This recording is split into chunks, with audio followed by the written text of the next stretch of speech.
Bismillahirrahmanirrahim. Assalamualaikum warahmatullahi wabarakatuh. Alhamdulillahi rabbil alamin. Alhamdulillahilladzi khalaqal mauta wal hayata liyabluwakum ayyukum ahsanu amala wa huwal azizul ghafur. Segala puji bagi Allah yang menciptakan kematian, al-maut, perpisahan jasad dan ruh, dan kehidupan. Alladzi khalaqal mauta wal hayata liyabluwakum ayyukum ahsanu amala, sebagai ujian, dan yang berhasil adalah yang memiliki ahsanu amala, orang yang paling baik amalannya. Allahumma salli wa sallim wa barik ala sayyidina Muhammad wa ala alihi wa ashabihi ajma'in.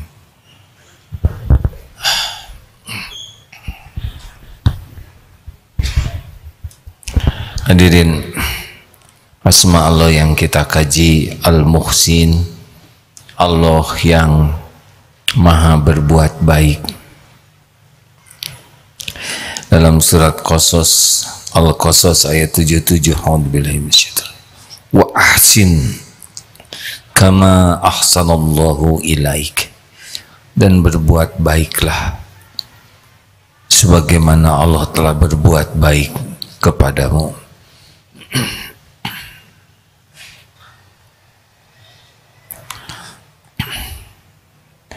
Banyak ayat-ayat yang memerintahkan kita berbuat baik. Surat Al-Baqarah 195, wa ahsinu innallaha yuhibbul muhsinin, dan berbuat baiklah, sesungguhnya Allah mencintai orang yang berbuat baik. Hadirin, kalau kita simak surat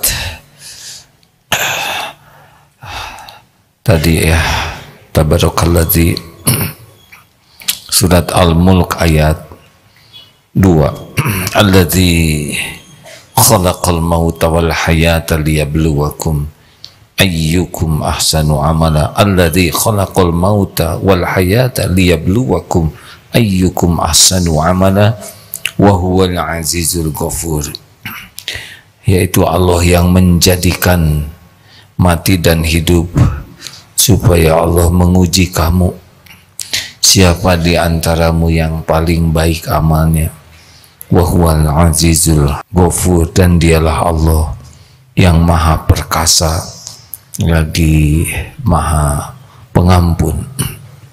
Hidup ini adalah ujian.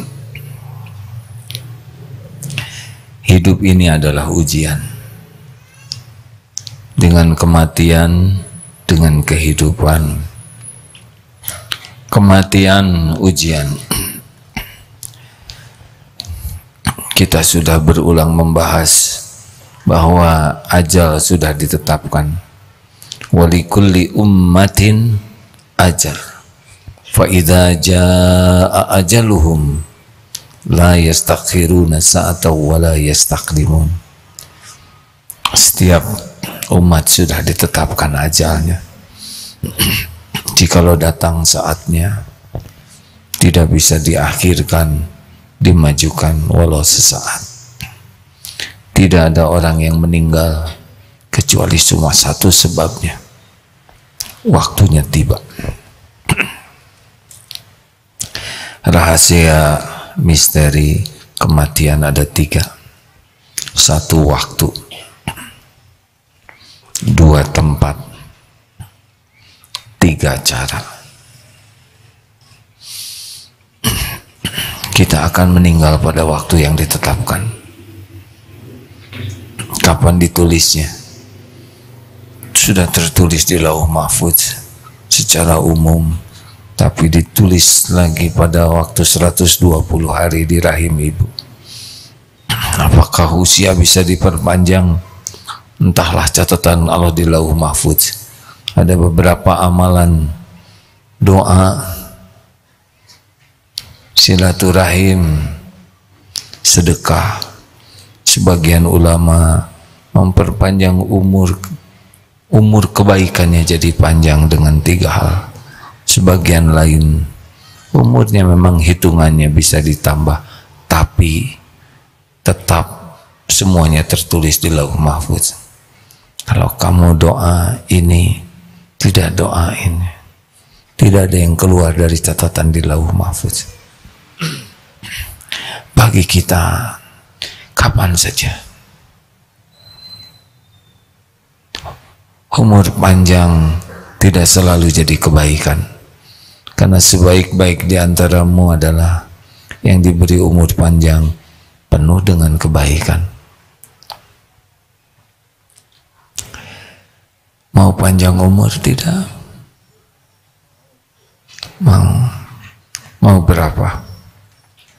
200. Jawab. Capek? Sekarang aja udah capek ya. Saya suka bingung juga mau minta panjang umur. Mau apa? Bukankah kalau oleh Allah sudah dicukupkan bekalnya, lebih cepat pulang lebih baik?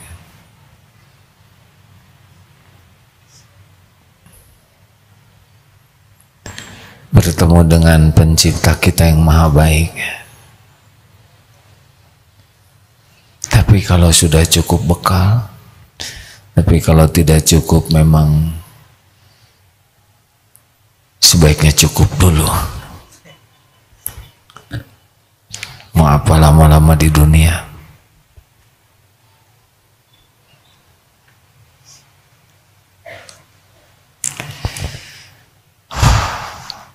Jadi kita harus sadar betul bahwa kita harus siap dengan perpisahan. Bisa orang tua duluan, bisa bapak, bisa ibu yang duluan, bisa anak-anak yang duluan, bisa yang sulung yang duluan, bisa yang bungsu, bisa semuanya sama-sama. Adik saya sudah duluan pulang. Waktu kena COVID Desember beberapa tahun yang lalu, AA dengan Syekh Ali Jaber selisih 1 hari. Sakitnya selisih 1 hari, masuk rumah sakitnya juga selisih 1 hari. Qadarullah, saya belum cukup bekal, sangat belum cukup, sehingga masih diberi umur untuk tobat. Semoga Syekh Ali sudah sangat dirindukan Allah, dipulangkan dalam usia muda, tapi sangat banyak kebaikannya. Sampai sekarang kajian-kajian beliau di YouTube sangat bermanfaat dan mengalirkan pahala. Usianya tidak panjang, jauh lebih muda dari AA, jauh. Begitulah. Ustadz Arifin Ilham sudah pulang, muda. Uje sudah pulang duluan, masih muda. Tidak harus tua rupanya. Siap-siap saja. Berapa Egi usia? Egi 36, ada yang 37 juga. Siap-siap, bahkan ada yang 36,5. Ya, tidak ada salahnya siap. Ingat mati tanda kecerdasan. Ayyul mu'minina afdalu, siapakah orang beriman yang paling utama? Ahsanuhum khuluqa, orang yang paling mulia akhlaknya. Ayyul mu'minina aqyas, siapa mukmin yang paling cerdas? Aktsaruhum lil mauti dzikra, orang yang paling banyak mengingat kematian dan yang paling baik. Wa ahsanuhum lima ba'da istidada, yang paling baik mempersiapkan untuk kehidupan sesudah mati. Jadi bahasan kematian jangan tabu, di rumah harus dibahas, jangan takut, bahkan harus. Yang kedua, kita akan mendatangi tempat kematian kita. Kalau qadarnya kita meninggal di satu tempat, kita akan ke sana. Kita akan ke sana. Pas di tempat itu nanti kita meninggal. Karena kita tidak bisa meninggal kecuali dicabut nyawa kita oleh malaikat maut. Tidak ada yang bisa mencabut nyawa kita selain malaikat maut atas perintah Allah pada waktu dan tempat yang ditetapkan Allah. Kita akan ke sana. Kalau meninggal di masjid, baguskah? Tergantung sedang apa dia di masjid. Kalau ahsanu amala, husnul khotimah. Tapi kalau nyolong sound system, jatuh, ketimpa sound systemnya, meninggal di diskotik, baik buruk? Kenapa saudara ragu-ragu? Takut salah, tergantung. Kalau seseorang dakwah di sini mudah, tinggal duduk, saudara datang ke sini. Tapi ada beberapa hamba Allah yang jauh lebih hebat. Dia datang karena dilihat saudara-saudaranya banyak yang tertipu setan pergi ke diskotik. Dia datangi ke sana untuk berdakwah. Ini cerita tidak diharuskan meninggal di sana, ya. Saudara nunggu meninggal, ya. Dia udah keburu pulang, tidak jadi.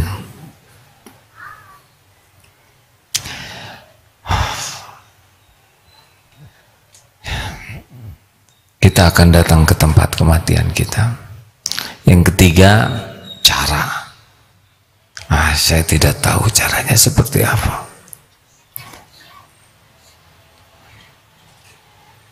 Yang paling indah adalah syuhada, syahid dunia akhirat. Itu meninggalnya langsung tanpa hisab. Tidak dimandikan dalam keadaan seperti itu, dalam perjuangan yang benar-benar, ya. Niatnya benar dan caranya benar, yang diperjuangkannya benar. Ada juga syahid yang syahid akhirat. Apa syahid dunia? Yaitu yang di dunia dianggap syahid tapi tidak diterima di akhirat karena salah niat.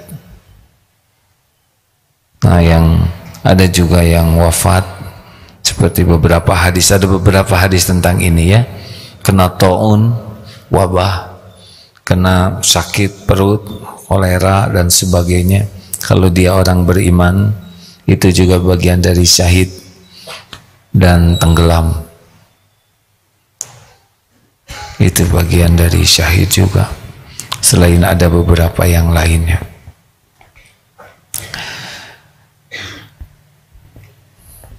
Ada beberapa tayangan yang selalu terkenang, di antaranya Mang Odet, ya. Hari Jumat sedang sholat di masjid, siap untuk khutbah Jumat. itu rezeki besar. Ini masjid sudah ada dari tahun kita bangun 2000 berapa? 1994.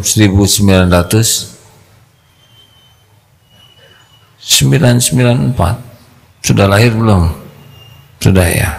Alhamdulillah. Jarang yang meninggal hari Jumat di sini. Jamaah segini banyaknya, atau 5 lah di sini gitu. Kawan susah. Ada ibu-ibu yang dulu memang minta meninggal di masjid, ada dulu.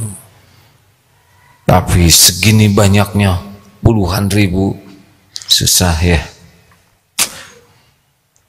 Hari Jumat di masjid dalam keadaan sholat, pasti dalam keadaan wudhu, siap untuk khutbah Jumat. Mintalah kepada Allah ya, supaya kita bisa meninggal di waktu tempat terbaik menurut Allah.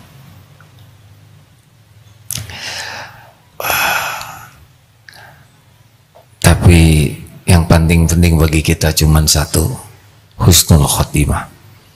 Dimanapun, kapanpun, terserah Allah, cara apapun, yang penting mah husnul khotimah saja.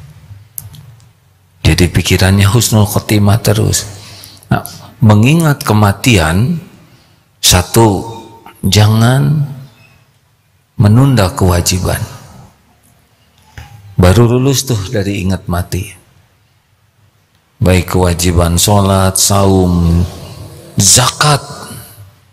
Kita banyak yang sholat, banyak yang saum, belum tentu zakat malnya dia bayar. Hutang, yang mampu haji, bayar hutang-hutang di dunia, jangan banyak gaya modal hutang, mati nanti nyusahin. Tolong para orang tua, gajah mati meninggalkan gading, harimau mati meninggalkan belang, ada manusia mati meninggalkan. Janganlah, jangan membuat susah anak cucu kita. Sebisanya kita bayar, jangan ditunda-tunda. Jangan menunda tobat. Ingat mati, bersegera tobat. Kalau sudah mati, kita tidak bisa tobat. Tidak ada yang membahayakan hidup kita selain dosa kita. Yang lain tidak bahaya. Terbunuh sekalipun tidak bahaya. Yang bahaya adalah kita bergelimang dosa. Itu yang membuat celaka. Maka gimana supaya saya bisa tobat? Kenapa saya susah tobat? Kenapa orang susah tobat? Karena terlalu sibuk mencari-cari, memikirkan dosa kesalahan orang lain. Kalau kita terus ini ngaco, itu error, terus semua salah, hakul yakin dia tidak akan bisa lihat dirinya sendiri. Padahal kalau kita ingin memperbaiki kesalahan orang, perbaiki, tobatlah, perbaiki diri. Nanti Allah suka. Innallaha yuhibbut tawwabin wa yuhibbul mutatahhirin. Sesungguhnya Allah sangat mencintai orang yang tobat dan mensucikan diri. Kalau kita banyak tobat, bersegera tobat, kita digunakan oleh Allah untuk memperbaiki orang lain. Kalau kita tidak tobat, sibuk menyalahkan orang, susah. Allah tahu kita tidak tobat, Allah tidak gunakan kita untuk kebaikan. Karena kita juga sudah tidak berguna bagi diri kita sendiri. Orang yang tidak tobat, dia tidak berguna untuk dirinya sendiri sekalipun. Surat Al-Hujurat ayat 11, wa man lam yatub fa ulaika humuz zalimun. Orang yang tidak tobat, manusia zalim. Jangan menunda kewajiban, jangan menunda tobat, jangan menganggap remeh maksiat. Tidak ada jaminan sedang maksiat hidup. Berapa banyak yang mati sedang maksiat. Biasanya orang yang meninggal dalam keadaan maksiat itu terbiasa melakukan maksiat. Aslinya begini hadirin, Allah kan menyaksikan kita berbuat maksiat, kita berbuat dosa, pasti ada dosa kita. Allah tutupi, orang-orang tidak ada yang tahu kita maksiat. Astagfirullahaladzim. Allah tutupi, sudah ditutupi. Allah gerakkan hamba-hambanya untuk menasehati kita. Bisa lewat orang tua, bisa lewat guru, bisa lewat keluarga, tobat, bisa lewat penceramah, bisa lewat YouTube. Tidak ada ilmu yang manfaat yang sampai ke kita kecuali Allah yang menakdirkan. Termasuk saat ini, siapa yang dikehendaki Allah dapat ilmu ini, dia akan dengar. Sangat boleh jadi ada yang sudah maksiat datang ke sini dan sekarang jadi dengar. Ya. Sesudah ini terserah, ini ujian.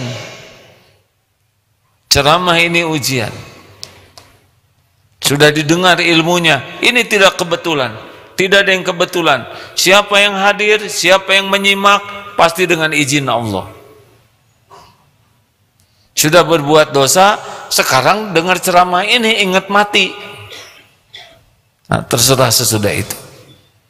Kalau tetap berulang lagi, Allah sudah berulang mengingatkan dengan berbagai cara, tapi maksiat lagi,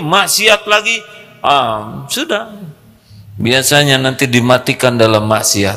Jadi kalau orang mati tertangkap atau mati berzina, itu pezina biasanya.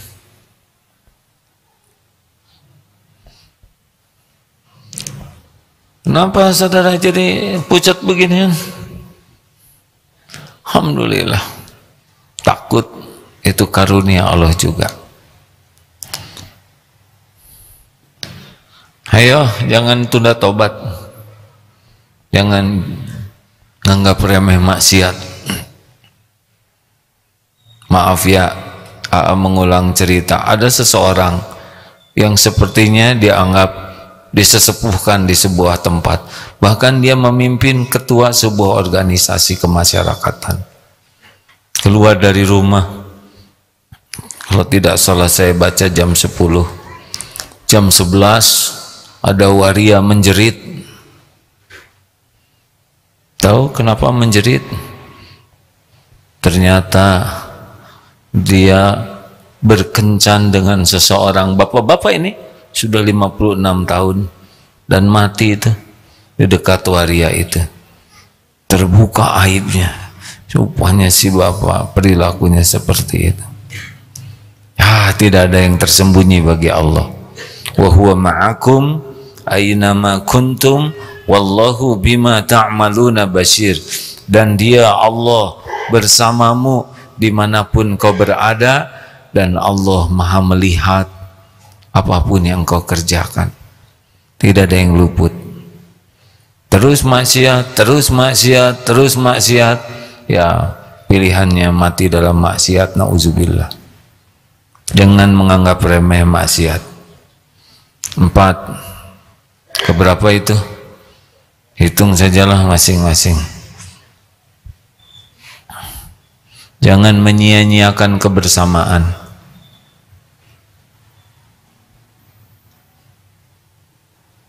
Kita tidak tahu berapa lama lagi jumpa dengan ibu, bapak, suami, istri, anak. Tidak tahu. Berapa banyak yang keluar dari rumah mau sekolah, dan tidak kembali lagi. Berapa banyak yang keluar dari rumah mau ke kantor, dan itulah pertemuan terakhir. Termasuk Kang Odet, Mang Odet, pagi sarapan bersama, pamitan ke masjid, dan itu pertemuan terakhir. Berapa banyak juga yang pergi ke masjid dan itu pertemuan terakhir. Maaf ya, kita tidak tahu apa yang akan terjadi ketika saudara pulang ke rumah. Tetap harus pulang. Jangan, kalau gitu itikaf, bukan begitu. Dan tidak tahu apa yang terjadi sedang itikaf. Kita di mana saja, yang penting husnul khotimah. Makanya nikmati kebersamaan itu. Jangan sia-siakan kebersamaan dengan kemarahan, kebencian, dengan hal-hal yang menyakiti. Dengan anak, kita tidak tahu berapa lama akan berpisah ya. Dengan suami, dengan istri, dengan ibu, dengan bapak. Jangan sia-siakan kebersamaan. Ini karena ingat kematian.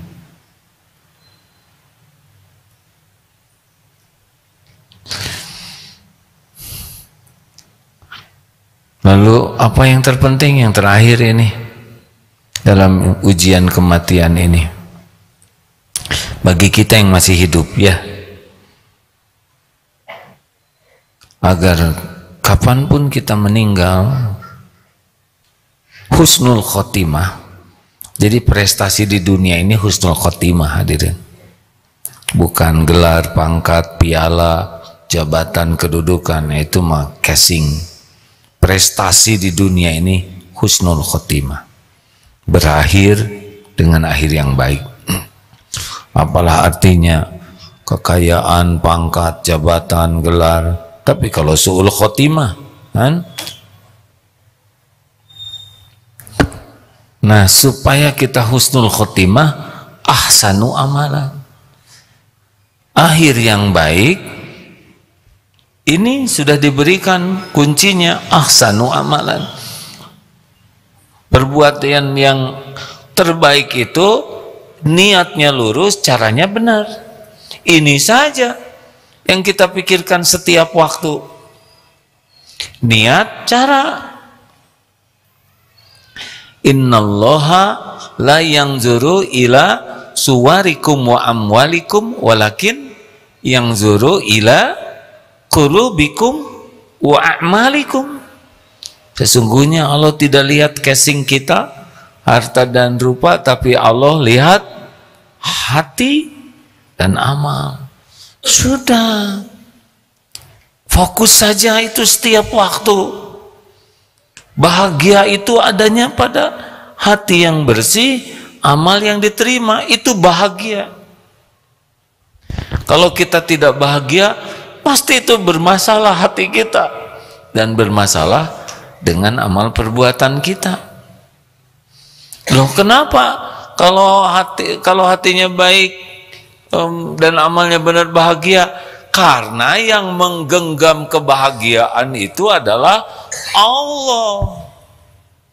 Kita tidak usah silau dengan orang yang dapat kekayaan ini, bisnisnya maju, omsetnya melimpah ruah, karirnya melejit. Biasa saja. Itu tidak identik dengan bahagia. Siapa yang paling kaya lon itu siapa? Yang apa? Punya teflon, Tesla. Jadi teflon mah itu katel ya, maaf.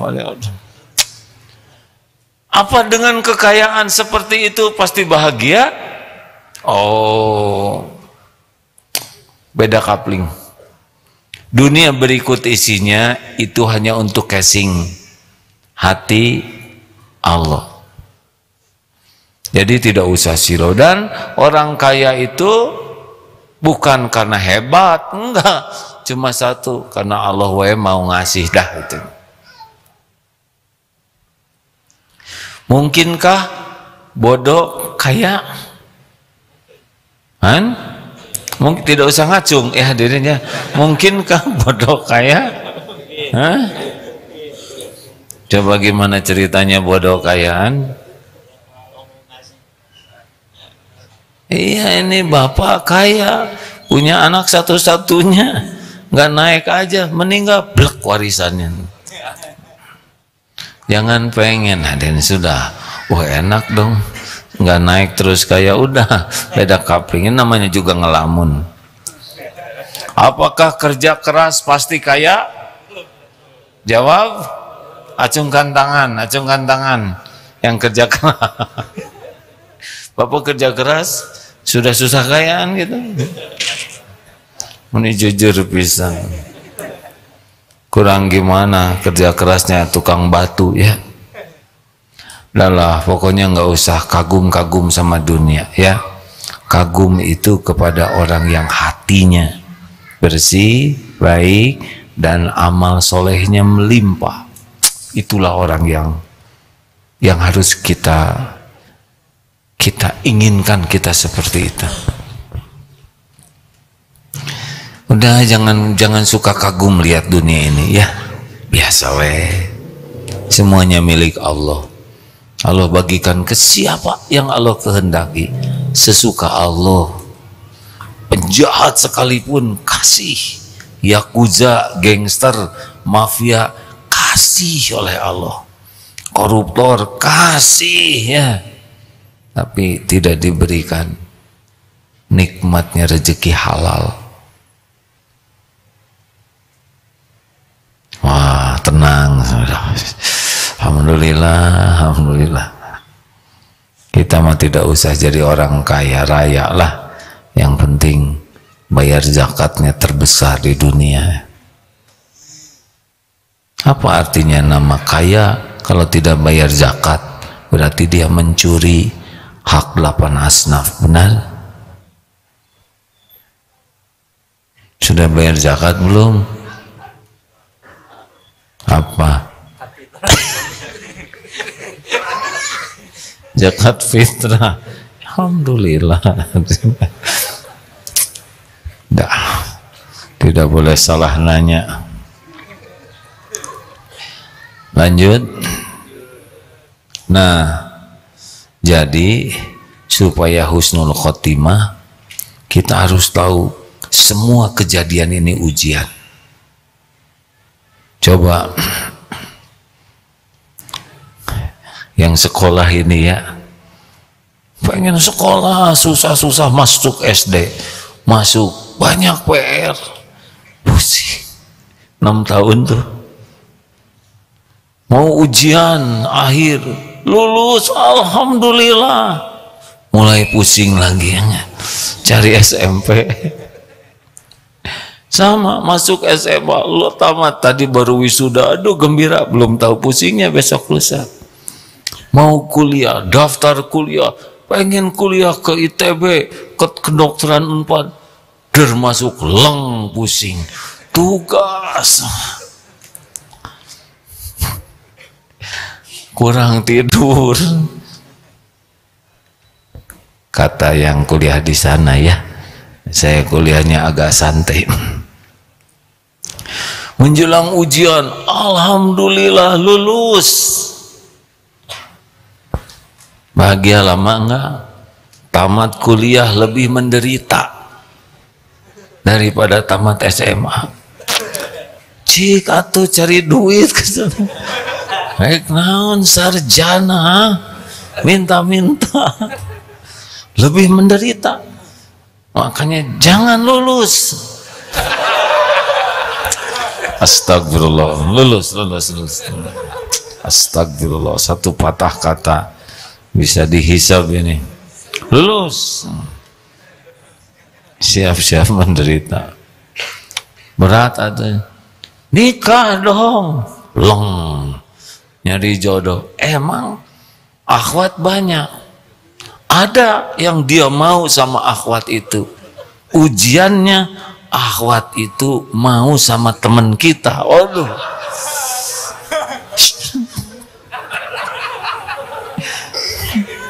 Menjiwai ya. Aduh, ujian. Menjelang nikah teh ujian, hadirin. Jadi jodoh jebet, bukan jebet, jreng. Apa langsung bahagia? Mulai lagi kontrakan.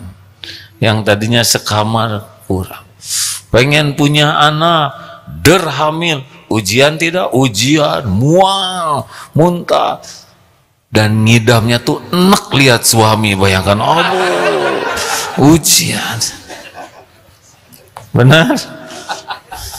Kenapa ketawaan? Menjiwai ya. Never ending.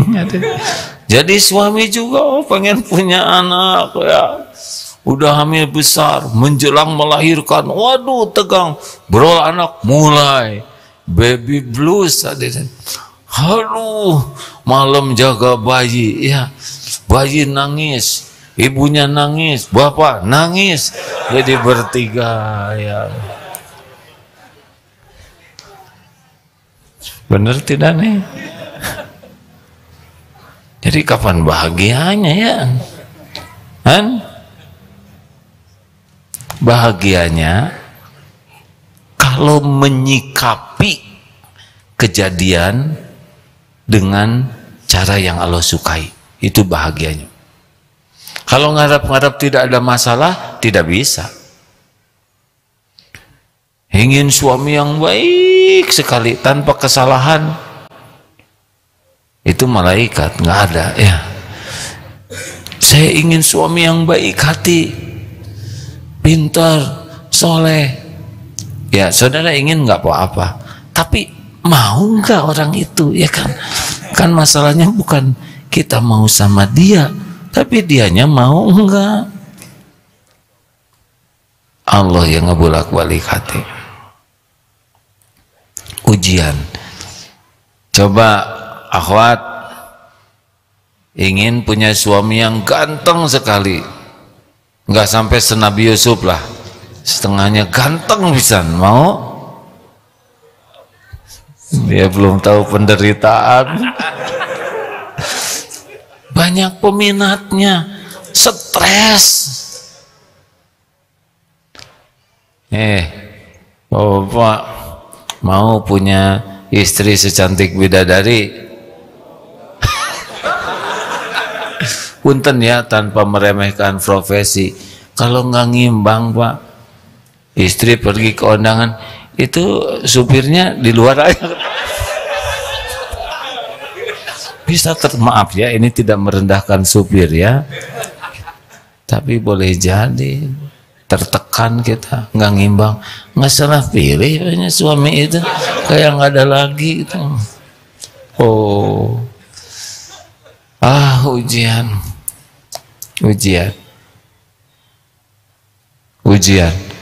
never ending. Apa artinya? Itu tamat-tamat, hadirin. Tamat kalau sudah tamat hidupnya. Jadi gimana tuh menghadapi hidup ini? Ya sudah, yang 4 rumus hidup itu, ada cuma 4 kejadian dalam hidup ini. Berbuat baik, tergelincir, dapat nikmat, dapat ujian, musibah hidup ini. Cuma 4. Kalau berbuat baik, apa kuncinya? Ikhlas, hadirin menihesep pisan. Sebetulnya sudah tahu hanya memberi kesempatan ya. Kalau berbuat baik kuncinya ikhlas. Nah, gagalnya kita menghadapi hidup diantaranya kurang ikhlas. Jadi lakukan sesuatu, jangan ngarep apa-apa. Ini rahasianya ahsanu amalan. Tidak usah ngarep-ngarep ingin dilihat, ingin dipuji, ingin dikagumi, ingin dihargai, ingin dibalas budi, ingin dicintai. Kalau sudah ingin begitu maka yang terjadi adalah sakit hati, kecewa, pedih, luka. Enggak ada bahagianya hidup ini bagi orang yang berharap, bersandar, melekat kepada makhluk. Boleh cinta? Oh harus, tapi jangan menuhankan makhluk. Jangan karena demi suami, demi istri, bukan karena Allah. Karena semua nikmat, wa ma bikum min ni'matin fa minallah. Nikmat apapun dari yang terhalus sampai yang terhebat cuma satu pemiliknya. Siapa? Allah. Cuma satu yang membagikannya. Siapa? Allah yang menggerakkan orang sayang ke kita, Allah yang menggerakkan orang membahagiakan kita, Allah yang menggerakkan. Jangan berharap ke makhluknya, berharap kepada yang menguasai makhluk. Makanya nggak ada cerita bahagia, mau rumah megah, mobil mewah, harta melimpah, penampilan indah, tapi hati nyantel ke makhluk, bergantung, bersandar, berharap, nggak ada lagi kebahagiaan. Kenapa? Karena Allah tahu hati kita menuhankan makhluk. Sudahlah hadirin, mau bahagia terserah saudara, mau tidak. Yang jelas setiap ucapan dicatat oleh malaikat, didengar oleh Allah. Mau bahagia telat, yang asli yang tadi hadirin. Ini terlalu diiming-imingi. Bismillahirrahmanirrahim. Izin minum ya.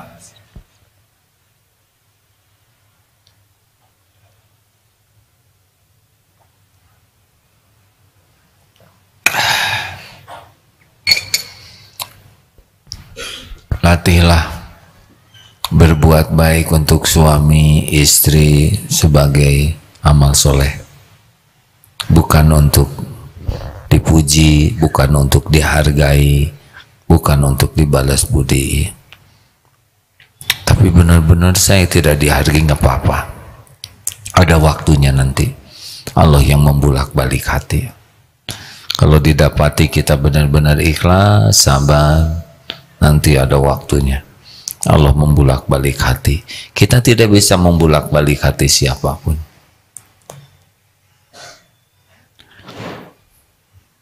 Kalau jadi penceramah, ujian bukan? Jawab, ujian.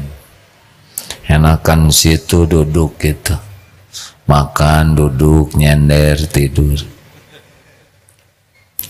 Yang ceramah ini ada ujub, bisa ujub, merasa diri lebih, ada sombong, menganggap remeh yang lain, menganggap remeh jamaahnya, ada ria, memamerkan ilmu, memamerkan suara, memamerkan hafalan. Belum tentu ini diterima oleh Allah ceramah begini. Ada dengki, di sana ternyata ada penceramah yang lain. Lagi ceramah, jamaahnya pindah ke sana, segede gini. Padahal boleh jadi ke sana ilmunya lebih manfaat daripada kita didengar banyak orang dan orang jadi rugi. Lebih baik pindah ke tempat lain yang lebih manfaat, kita aman. Banyaknya jamaah ujian atau bukan? Oh, ujian. Padahal jamaah itu ke sini ngaji, ke situ ngaji, ke sana ngaji. Ya. Banyaknya followers, subscribers. Ujian bukan? Oh, itu berat sekali. setiap bikin maksiat nyebar, gimana ngejarnya? Apalagi kalau viral, waduh, itu TikTok yang saya nggak berani lihat, nggak berani ngomong. Bisa saudara ngebayangkan dipikul oleh saya dosanya ya nggak?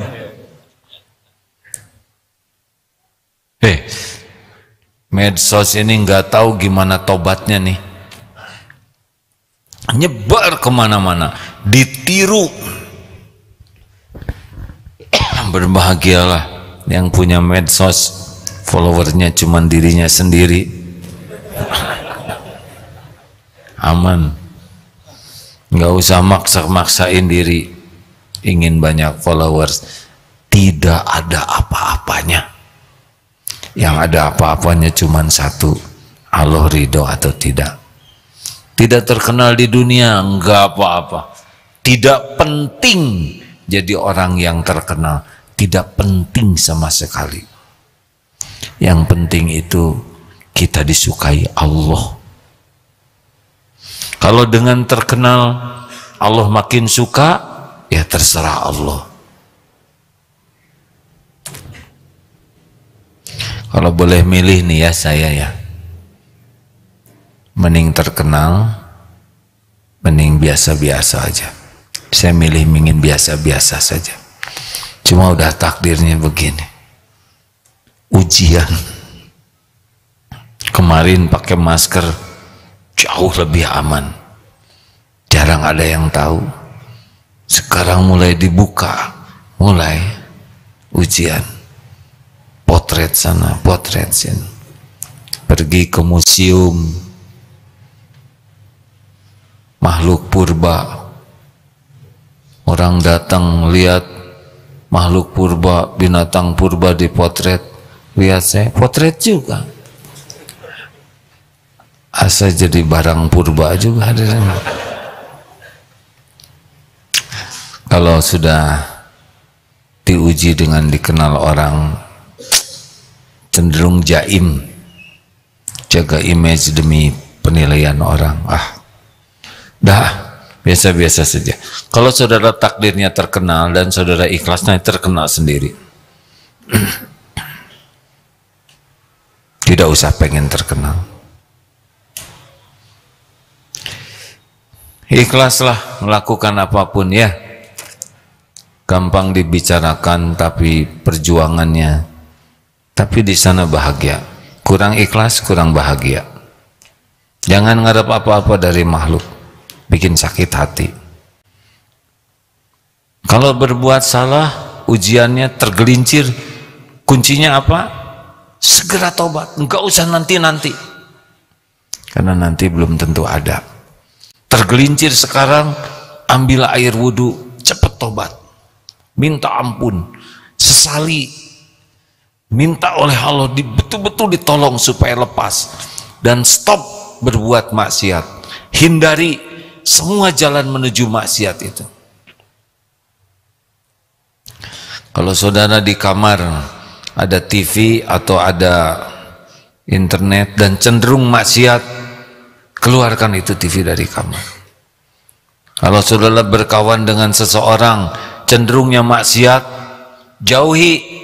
Bukan niat memutuskan silaturahim, tapi apa artinya kita datang kemudian jadi ahli maksiat? Kecuali saudara datang membantu dia bertobat, bagus. Kalau malah kita jadi ahli maksiat, udah lewat.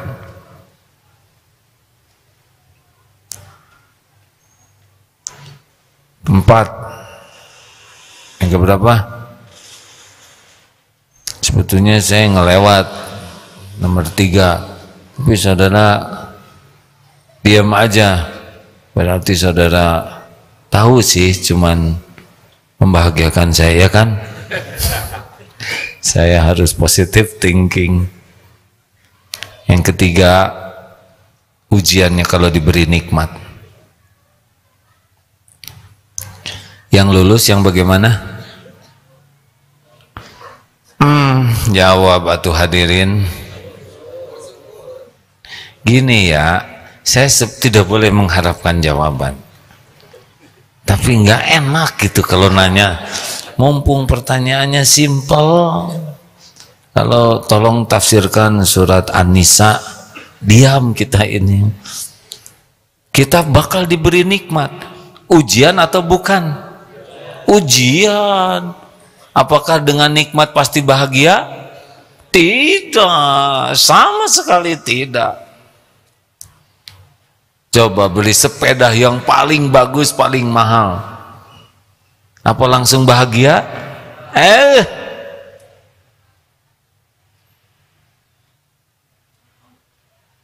Kalah.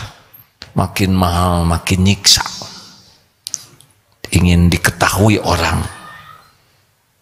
Udah pakai yang bagus, kata temen, pinjam punya siapa? Aduh, nyicil berapa puluh tahun,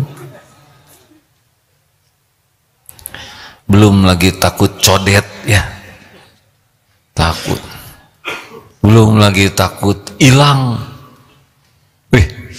Ya maaf ya, semoga Allah menyayangi sahabat saya yang ngasih sepeda. Ini benar-benar pengalaman hadirin. Ada sahabat yang semoga Allah membalas kebaikannya, memberi sepeda A sebelum senang bersepeda. Ini ada sepeda bagus buat A supaya olahraga. Saya heran, kenapa dikasih sepeda mini? Udah tua pakai sepeda mini asa kurang nyambung. Pakai biasa sambil ayo sepeda mini ya, tapi demi pahala mengalir kepada yang ngasih, pakailah ke masjid tanpa beban, biasa cuma rada malu-malu pakai sepeda mini. Saya nanya, kenapa sepeda mini? Itu bukan sepeda mini, itu sepeda lipat, seli. Itu teh bagus. Coba lihat browsing. Masya Allah, sesudah tahu harganya, itu sepeda brongos Pak. Tidak boleh nyebut merek. Seharga mobil bekas hadirin. Tergantung tahun ya. Ini edisi limited, hanya 1000 di dunia, gebuk lagi.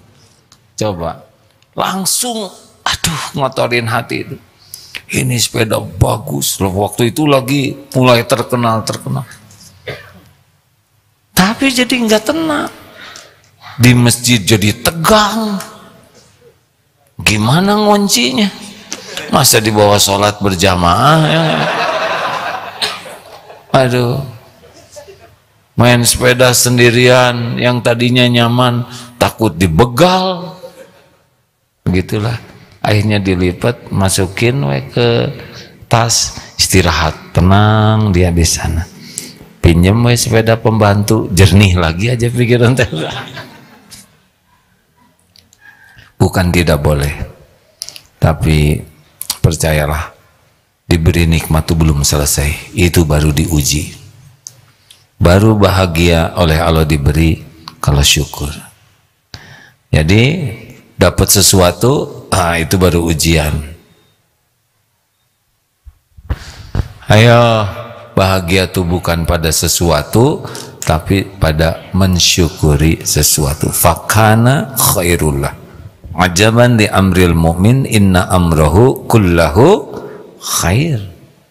Sungguh menajubkan keadaan orang yang beriman, urusannya semuanya itu jadi kebaikan. Walaisa dzalik li ahadin illa lil mu'min.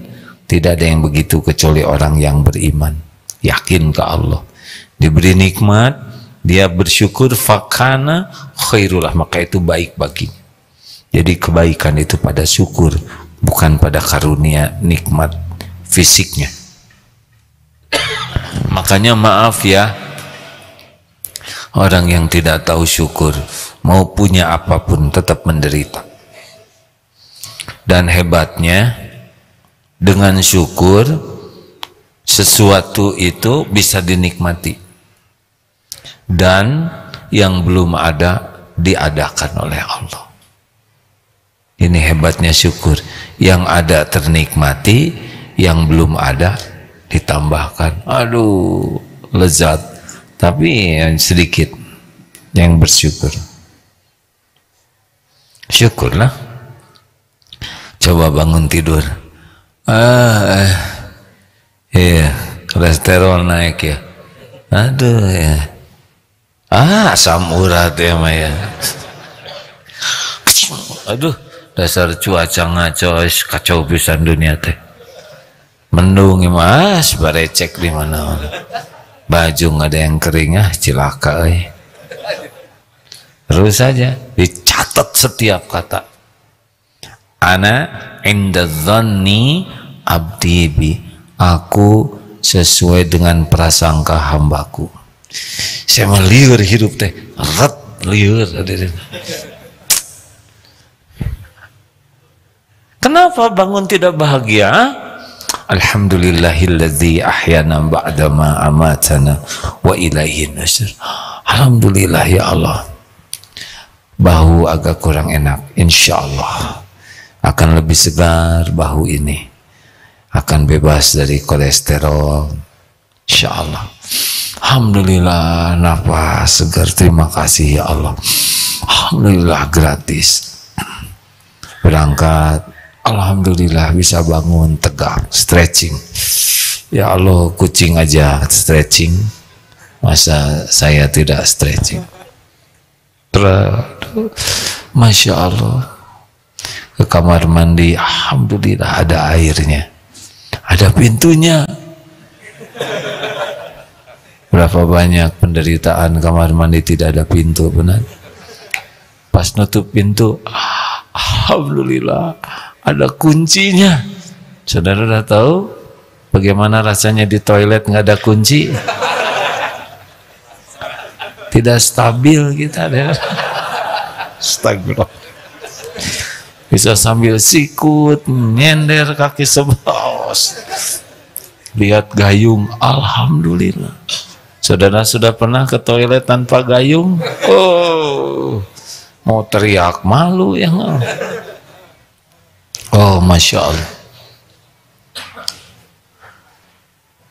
Pilih mendingan mandi air hangat atau air dingin?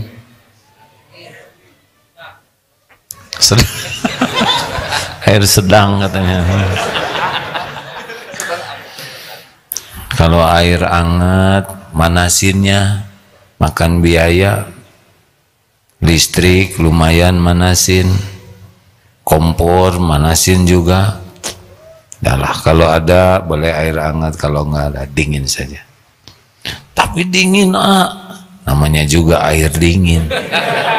Coba di otaknya, di mindsetnya, Allah kan ngasih otak ke kita. Alhamdulillah ada air dingin ya Rob. Hasil penelitian, air dingin ini menyegarkan, mood jadi fresh, stres depresi bisa hilang, daya tahan tubuh meningkat, sel-sel darah putih akan semakin memperbaiki di imunitasnya. Bismillah ya Allah. Alhamdulillah seger ya Allah, terima kasih. Kenapa nggak begitu ya? Emang tiris, ya, rematik ya. Kenapa harus begitu kan? Kenapa harus sebut rematik? Diijabah tahu. Alhamdulillah. Hari ini saya lebih segar, lebih kuat, lebih fresh, lebih bahagia dengan izin-Mu ya Allah. Enak kan? Saya akan jadi pemaaf. Saya ingin menyapa orang dengan baik. Saya ingin nyenengin orang sebanyak mungkin. Semuanya dengan pertolongan-Mu ya Rabb. Beda hadirin. Itu teh syukur. Banyak masalah bisa hidup teh. Pusing jadi suami teh. Apalagi anak 3 lagi. Aduh riut. Siapa yang bikin anak ini? Sudahlah, jangan begitu. Syukur ala kulli hal. Dan yang terakhir, kita bakal diuji dengan ya ujian-ujian hidup ini, tapi bisyain. Coba dibaca. Tolong dibacakan Al-Baqarah 155. Maaf ya, tolong Hamim. Surah Al-Baqarah, surah kedua ayat 155 dan 156. A'udzu billahi minasy syaithanir rajim. وَلَنَبْلُوَنَّكُمْ بِشَيْءٍ مِّنَ الْخَوْفِ وَالْجُوعِ وَنَقْصٍ مِّنَ الْأَمْوَالِ وَالْأَنفُسِ وَالثَّمَرَاتِ وَبَشِّرِ الصَّابِرِينَ الَّذِينَ إِذَا أَصَابَتْهُم مُّصِيبَةٌ قالوا إنا لله وإنا إليه راجعون. Dan kami pasti akan menguji kamu dengan sedikit ketakutan, kelaparan, kekurangan harta, jiwa, dan buah-buahan. Dan sampaikanlah kabar gembira kepada orang-orang yang sabar, yaitu orang-orang yang apabila ditimpa musibah, mereka berkata, Inna lillahi wa inna ilaihi raji'un. Sesungguhnya kami milik Allah dan kepadanya lah kami kembali. Ulaika alaihim salawatu min rabbihim wa rahmah wa ulaika humul muhtadun. Itu ayat selanjutnya ya. Mereka itulah yang akan mendapatkan keberkahan yang besar, ampunan Allah, curahan kasih sayang, dan mereka lah yang diharapkan mendapat petunjuk. Jadi sudah pasti diuji. Tahu ujian yang pertama apa? Pokoknya ujian hidup ini pasti kecil dibanding dengan nikmat yang ada. Itu harus kita sadari. Walanabluwannakum bisyai'in minal khauf. Yang pertama adalah ujian hidup itu justru kekhawatiran, kecemasan, takut, berbagai jenis. Itu jadi yang ujian pertama kita itu adalah sesuatu yang non fisik. Takut menghadapi penyakit, takut suami gimana, takut istri gimana, takut. Nah ini ujian baru tentang lapar, harta, jiwa, buah-buahan. Wabasyiri sobirin, dan berikan kabar gembira bagi orang yang sabar. Siapa orang yang sabar? Alladzina idza asabathum musibah qalu, kena musibah, dia tidak kemana-mana, hatinya, pikirannya, lisannya, ini kami semua milik Allah. Tidak ada merasa memiliki, semuanya milik Allah. Suami milik Allah, anak milik Allah. Semakin kuat merasa memiliki, semakin menderita. Awal dari ketidaksabaran adalah merasa memiliki, padahal milik Allah sepenuhnya, dan kembali kepada Allah. Jadi orang itu sulit sabar ketika merasa memilikinya kuat. Harusnya merasa tertitipi. Nanti akan ada saat wakaf. Siapa yang paling ringan untuk berwakaf atau bersedekah? Yang yakin uang ini titipan Allah, yang ini uang saya, itu lebih berat. Allah menitipkan uang untuk dinafkahkan, insya Allah sebagian, tidak usah seluruhnya, nanti DKM yang ngongkosin kurang enak juga ya. Sebagian saja, maksudnya sebagian besar. Sing sabar hadirin, sabar itu menahan diri, sabar itu mengendalikan diri. Orang sabar pasti ditolong Allah. Innallaha ma'as sabirin. Orang sabar, wasta'inu bis-sabri was-salah. Tenanglah, semua ujian sudah diukur oleh Allah. Semua ujian pasti membawa kebaikan bagi orang yang beriman kalau sabar. Semua ujian ada akhirnya. Fa inna ma'al usri yusran, inna ma'al usri yusran. Semuanya ujian. Punya anak ujian, punya suami, punya istri ujian. Kelebihannya disyukuri, lulus. Kekurangannya disabari, dibantu, diperbaiki semampu kita, itu pun bagian pahala. Bersabarlah menghadapi hidup ini. Tidak usah mendagangkan penderitaan. Terima kasih sahabatku yang baik. Hidup ini ujian, dan yang sukses adalah ahsanu amalan. Tetaplah jaga hati, usahakan tetap berusaha semakin bersih, dan jadikan kejadian apapun jadi amal soleh kita. Itulah orang-orang yang lulus menghadapi ujian ini. Semoga kita termasuk yang lulus. Amin.